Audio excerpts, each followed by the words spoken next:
Hola, ¿qué tal? Paz y bien. Estamos compartiendo con el licenciado entonces Daniel Perrone. Y hoy tenemos un tema muy lindo, Daniel. ¿Cómo estás? Hola, Rubén. Bien. Este tema, pasos a tener en cuenta en la educación sexual de nuestros hijos. ¿Qué tema? Porque muchos padres es como que se han borrado, ¿no?, en el tema de la educación sexual.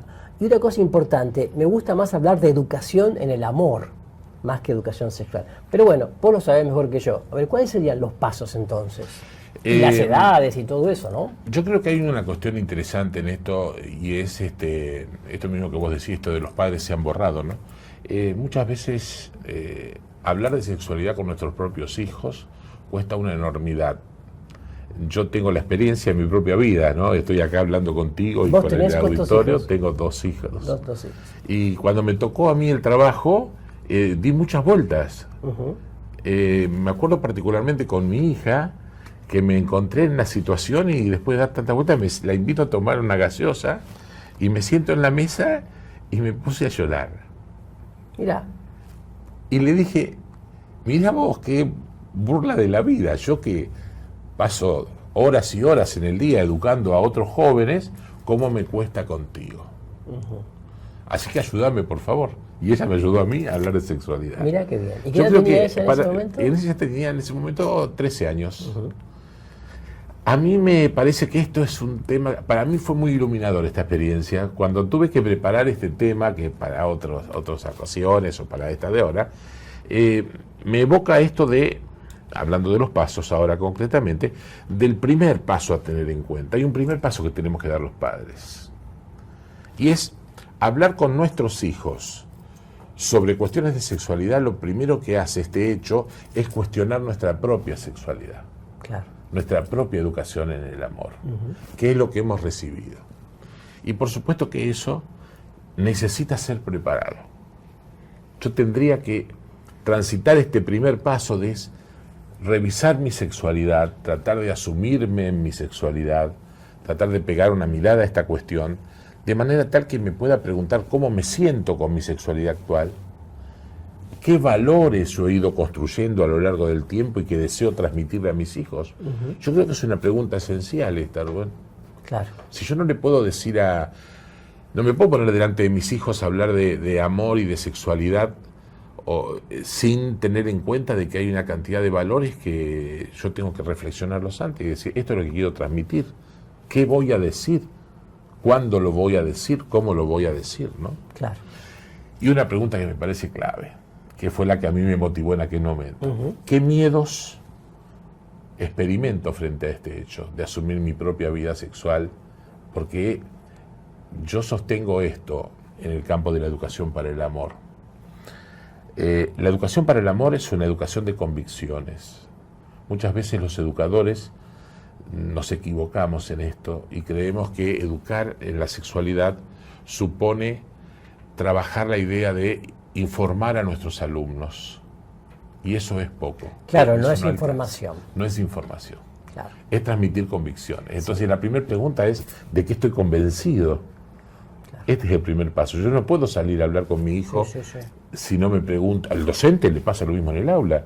Yo suelo decirle a los docentes cuando estoy en algún taller, ¿de qué está convencido usted? ¿Qué es lo que va a transmitir? Claro. Y una cosa, por ahí confundimos educación, sexual, educación con el amor. Entonces dice, a ver, está en la pubertad, 11, 12 años, tengo que hablar del tema. Sin embargo, la educación en el amor comienza desde que prácticamente el niño nace. Porque lo importante es que el chico sepa justamente compartir, que sepa abrirse, que sepa amar. Sí. Ahí está. Hay un segundo paso que es clave en esto, ¿no es cierto? Y que es formar. El primero es revisar las convicciones. El segundo paso es formar. Yo cuando voy a trabajar transmitiendo convicciones a mis hijos, a mis alumnos, tengo que pensar que esto es una tarea formativa. Perfecto. Tengo que preguntarme cómo, cuándo, qué valor estoy transmitiendo, marcar cuáles son los límites. Quien forma también debe poner límites. Claro, el límite del no, pero también el límite del sí. Los educadores solemos quedarnos con un concepto falso del límite. Es todo un tema, decir, todo lo que no se hace Y eso no es poner límite, eso es una parte del límite. Yo para trabajar un límite con mis hijos, tengo que empezar por formarlos para que sepan qué se hace. Claro. Exacto. Por dónde sí. Como decir que toda educación para el amor comienza por decir, a ver, dejarse amar y amar. Exacto. ¿No? ¿Y esto dónde ocurre? Esto ocurre en el seno materno. Desde ahí en adelante, a lo largo de toda la vida. Porque esa es la mayor convicción, ¿no? Y sobre todo para un cristiano. Exactamente. Si soy profundamente amado por el Padre de Dios, de manera incondicional, me tengo que dejar amar más allá de las crisis o de lo que no acepto de mí, porque está el tema. Aceptarme es también poner la mirada del Padre Creador sobre mí. Es todo un tema, ¿no? Y que resuelve muchísimos conflictos. Y a partir de allí, entonces, también volcar eso que soy original, único y irrepetible, a los demás. Esta sería una buena tarea. Y de los límites es un tema, bueno, para desarrollarlo muchísimo, porque hay miedo al tema límites. Sí. Aparte en las escuelas hoy día, con, bueno, la diversidad y las opciones y los medios de comunicación que dice, bueno, pero le pasa esto, lo otro, algunos padres están desconcertados. Totalmente. ¿No? Porque hemos reducido el concepto de límite a la pobreza de pensar que el límite es marcar todo lo que no se hace. Entonces, eso tiene un sentido punitivo. Qué interesante. Si nosotros trabajáramos un concepto de límite en positivo, claro, enseñaríamos a nuestros hijos por dónde caminar. A ver, ¿cuál sería un límite en positivo, por ejemplo? Un límite en positivo es se ama así, se respeta de esta manera. En casa recibí la vida de mi papá y por recibirla tengo que celebrarlo y vivirlo. Ese es el camino. Propositivos. Exacto. ¿Y cuáles otros puntos son también para la educación? Otros dos pasos muy importantes. Sí, una vez que yo revisé mis convicciones, me preparé para eso. Una vez que empiezo a trabajar la formación, doy el tercer paso, que es la información. Le ofrezco a mi hijo información seria, científica, completa, contrastada éticamente. No ideologizada. No ideologizada, de manera que sea... Al ser científica pierde la capacidad de ideologizarse, por supuesto, siempre porque por supuesto que el objetivo de la ciencia es encontrar la verdad. Claro. ¿No? Y culmina el cuarto paso con cosas que hay que evitar. Y esto me parece clave, Rubén. ¿Qué cosas hay que evitar para poder dialogar con un hijo? El monólogo. Tipo sermón. No sirve. Un chico me puede escuchar 2 minutos y al tercer minuto ya bajó la persiana y no me escucha más. Te mira nada más. Te mira nada más. ¿Está?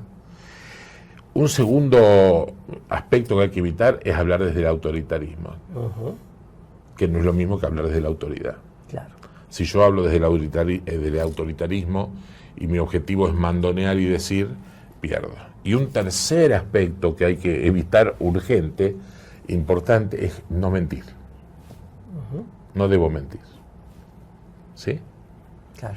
Y el último, para cerrar nuestro tema de hoy, es evitar la incoherencia. Una persona que quiere educar y es incoherente entre los valores que dice tener y los que vive, seguramente pierde autoridad absoluta para hablarle a un joven o un... La fuerza del testimonio, ¿no?